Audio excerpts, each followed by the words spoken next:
Private engineering college തീരെ പാടില്ല. അതിനാണ് ആ വലിയ സമരങ്ങളൊക്കെ ഉണ്ടായത്. ഒരു എഞ്ചിനീയറിംഗ് കോളേജ് തുടങ്ങുന്നതിനെതിരായിട്ടാണ് ആ വലിയ സമരമൊക്കെ ഉണ്ടായത്. പക്ഷേ എത്ര എഞ്ചിനീയറിംഗ് കോളേജാണ് പിന്നെ ഞങ്ങൾ വിദ്യാഭ്യാസ നയം തിരുത്തിയപ്പോൾ ഇൻവെസ്റ്റേഴ്സിന് ഓപ്പൺ ചെയ്ത് കൊടുത്തപ്പോൾ ആൻ്റണി ഗവൺമെൻറ് കാലത്ത് അതിന് ശേഷമല്ലേ ഇതൊക്കെ വന്നത്. സ്റ്റാർട്ടപ്പുകളൊക്കെ തുടങ്ങി അന്നല്ലേ ആദ്യമായി സ്റ്റാർട്ടപ്പ് കേരളത്തിൽ തുടങ്ങിയത്.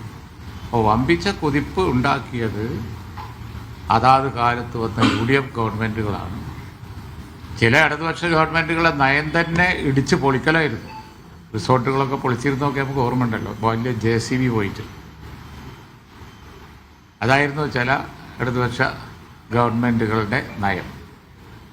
ഒരിക്കലും പ്രോ ഇൻവെസ്റ്റ്മെൻറ്റ് പോസിറ്റീവായ ഒരു നയം എടുക്കാൻ വൈകിയതാണ്. കാലാകാലങ്ങളിൽ നയം മാറ്റത്തിന് അനുകൂലം ആവാത്തതാണ്. ഇടതുപക്ഷത്തിൻ്റെ നയം അനുകൂലമാവാത്തതായിരുന്നു വലിയ പ്രശ്നം.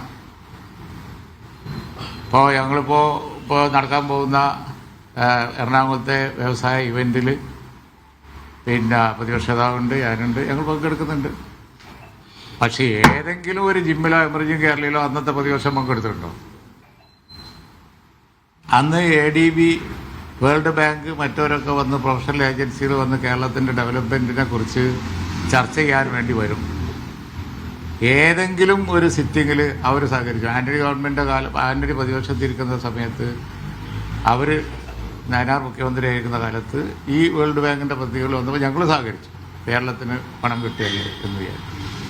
ഒരിക്കലും സഹകരിക്കാത്ത നെഗറ്റീവായ പ്രതിപക്ഷമായി അവർ പ്രവർത്തിച്ചതാണ് കഴിഞ്ഞ കാലങ്ങളിലൊക്കെ ഉണ്ടായ പ്രശ്നം.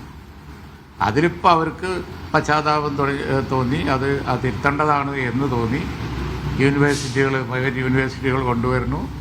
അതുപോലെ തന്നെ വലിയ റോഡുകൾ കെട്ടുന്നതിന് അനുകൂലിക്കുന്നു. 10 വർഷം കിട്ടിയപ്പോൾ എന്തെങ്കിലുമൊക്കെ ചെയ്തില്ല എന്ന് ആർക്കെങ്കിലും പറയാൻ പറ്റുമോ? അതൊക്കെ ചെയ്യുന്നുണ്ടെങ്കിൽ അത് നേരത്തെയുള്ള തിരുത്തലുകളാണ്. ആ തിരുത്തലുകൾ അവരെ സംബന്ധിച്ചിടത്തോളം അവർക്ക് തുടർന്നു കൊണ്ടുപോവാം. അത് പക്ഷേ കഴിഞ്ഞ കാലങ്ങളിൽ അവരുണ്ടാക്കിയ വലയാണ് കേരളം ഇൻവെസ്റ്റ്മെൻറ്റ് ഫ്രണ്ട്ലി ആയിട്ടില്ലെങ്കിൽ ആ തൊപ്പി അവർക്കാണ്. ഈ നോക്കുകൂലിയും അതുപോലെ തന്നെ ആ അന്തരീക്ഷം ഉണ്ടാക്കി വെച്ചത് അവരായിരുന്നു, അല്ലാതെ UDF ഗവൺമെൻറ്റുകൾ ആയിരുന്നില്ല. അതുകൊണ്ട് തന്നെ കേരളത്തിൽ വന്ന മാറ്റം കാര്യമായിട്ട് ഈ ബഹളത്തിനിടയിലും ഞങ്ങളുണ്ടാക്കി വെച്ചതാണ് എന്ന് ഞങ്ങൾക്ക് തീർച്ചയായും ക്ലെയിം ചെയ്യാവുന്നതേ ഉള്ളൂ. ഞാൻ പറയാം, അതാണ് TV തോമസിന് ശേഷം എടുത്തു കാണിക്കത്തക്ക, അന്ന് കുറേ പ്രൈവറ്റ് ഇൻവെസ്റ്റ്മെൻറ്റ് വന്നിരുന്നു. അതിനുശേഷം എടുത്തു കാണിക്കുക ഒരു സംഭവം കേരളത്തിലുണ്ടെങ്കിൽ അത് കിൻഫ്രാ പാർക്കുകളാണ്. പിന്നീട് വന്ന ഗവൺമെൻറ്റുകളൊക്കെ വ്യവസായങ്ങൾ തുടങ്ങിയിട്ടുള്ളത് ആ കിൻഫ്രാ പാർക്കുകളകത്താണ്. അന്ന് 91 വ്യവസായ നയത്തിൻ്റെ ഫലമായിട്ടാണ് ഭൂമി അക്വയർ ചെയ്ത് അടിസ്ഥാന സൗകര്യ വികസനത്തിന് വേണ്ടി ഒരു വലിയ ശ്രമം നടത്തുന്നത്. അതാണ് കിൻഫ്ര. അതുപോലെ IT-യിൽ വന്ന വലിയ മാറ്റമാണ് അക്ഷയ. അതിനെ തുടർന്നാണ് സാക്ഷരതയിൽ നമ്മൾക്ക് കുതിപ്പുണ്ടായത്. അതിനെ തുടർന്നാണ് ഡിജിറ്റൽ ഫോണുകൾ വ്യാപകമായത്. അതിനെ തുടർന്നാണ് നമ്മൾ ഡിജിറ്റൽ കേരളമായി മാറുന്നത്. എഞ്ചിനീയറിംഗ് കോളേജുകൾ വന്നതാണ് ഇവിടെ വലിയ ഒരു ടെക്നോളജി രംഗത്ത് ഒരു വലിയ കുതിപ്പിന് കാരണമായത്.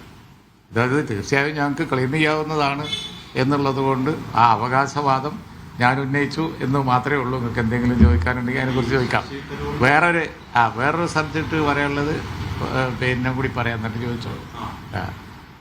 അതായത് ഇപ്പോൾ കേരളത്തോട് കാണിച്ച ഈ പക്ഷപാതം, നമ്മുടെ വയനാട് ദുരന്തത്തിൽ തന്ന പൈസ ഇത്രാതിൻ്റെ ഉള്ളിൽ ചിലവാക്കണം, ഇല്ലെങ്കിൽ മടക്കി തരണം എന്നൊക്കെ പറഞ്ഞാൽ അത് വളരെ അപമാനകരമാണ്.